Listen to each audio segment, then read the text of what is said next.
Figure it out. Hello, this is Adam Koralik with Figure It Out Productions. The following video is part of our Quick Shoot series. Hey guys, it's Adam here.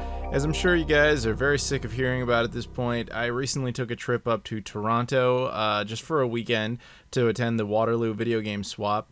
And while I was there, my buddy Scott the Canadian, he picked me up and we decided to hit up a bunch of stores. And what kind of Canadian trip would it be if I didn't stop at Toyratt? Perhaps my all-time favorite video game store. It's just absolutely an amazing store. The owner is an awesome dude. And so I just decided I'd film a slight update tour because I did a big one back in January of 2016. And since I was going to be there, I just wanted to give you guys like kind of a bite-sized update basically because he's changed a few things in the store. So, as per usual, you have a lot of the 70s stuff there on the side, including things like Vectrex.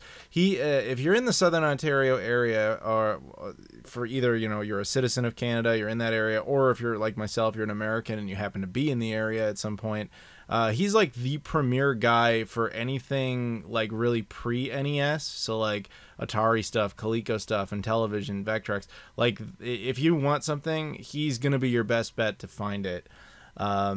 Now, but of course he's got other stuff. He's got plenty of Super Nintendo and Sega Genesis. You saw there on the side, PS1 right there, Sega Saturn, Sega CD, N64, Lynx, etc. He's also got a lot. You saw some toys there. He's also, it's in his name, Toyratt. He gets a lot of those things. Some random items like these different versions of the Xbox. Oh, they're beautiful, aren't they? The only one of those we got in the U.S. was the standard black one. I talked about, I think I've mentioned this before in a video, that green one is not the Halo edition. It's just like a transparent green one that they got that we didn't. And the crystal one, that also came out in Europe and in Canada. We didn't get that in the US. The blue one was only in Canada. Even Europe didn't get that one. So it's just crazy. But yeah, he's also got all this other stuff. He's got a lot of 7th gen stuff for like the Xbox 360, the Wii, the PlayStation 3.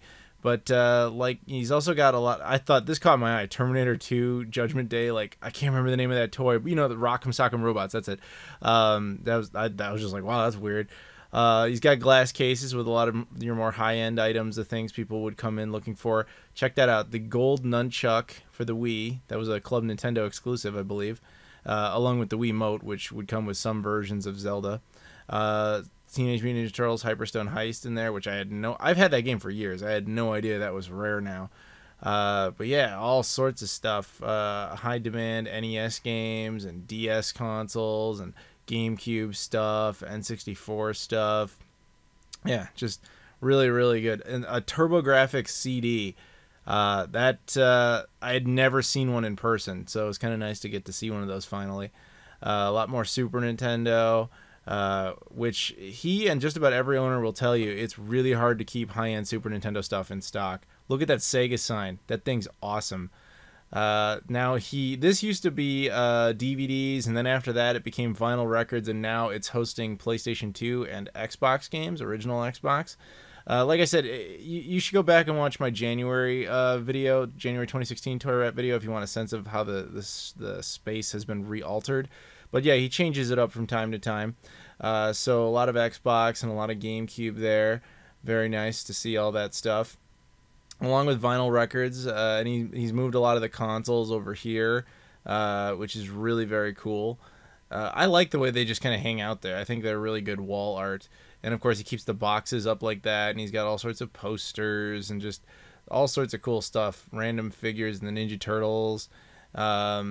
I believe most of the consoles are for sale. They're not all just like there for display. I believe the blue Xbox and that case you saw above it, which was a rental Sega Saturn case, I believe those things are not for sale, but like everything else I think is. Although he would have to be the one to tell you. That was some weird DOS Atari thing. I had never seen it before. So somebody please, if you know, tell me what that is in the comments because that really threw me off. But here on the left, you got some Dreamcast games, Neo Geo CD, Mega CD, the Japanese and PAL versions of Sega CD, 3DO, possibly if you're gonna see like Jaguar CD or Amiga CD 32 or those kind of like less well-known CD-based consoles, the games would be right there, or CDI. Some random Wii and Genesis games. But yeah, how cool is that? I love that blue Xbox. I got one of those last year. There's Scott the Canadian just doing Canadian things. But yeah, that's another sense of the space there. Now his office is in there. And of course you walk in and you just see this giant wall of boom boxes, and you got all sorts of accessories and replacement parts there.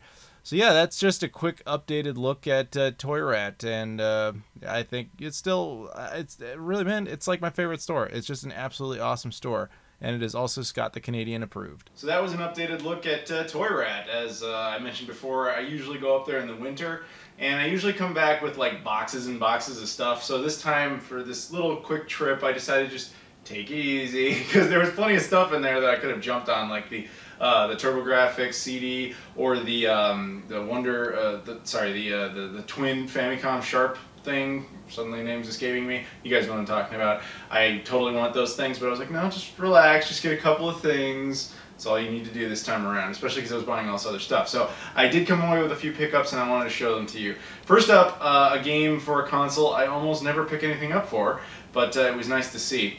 Tempo for the Sega 32X. It's not very often you see boxed 32X games, especially in decent condition. This one was very nicely priced. Often this game sells for like 70 US boxed. He was only asking 35 Canadian. Gave me a little discount on it too. And with the exchange rate being what it is currently, it's basically like another 25% off. So this is a nice little deal there. It's totally complete. The only issue with it is there was clearly a sticker right here on the front at one point. I was able to clean it up a little bit, but it's just a really old residue that I can't get rid of because it would ruin the paper even worse. So you gotta live with that. But aside from that, really good, totally worth it. And now the rest of these are original Xbox titles. The first one up is Reign of Fire for the Xbox, obviously. I have the GameCube version of this, but you know, I really like collecting for the original Xbox. It didn't cost much of anything. Totally worth picking up and I guess upgrading in a sense.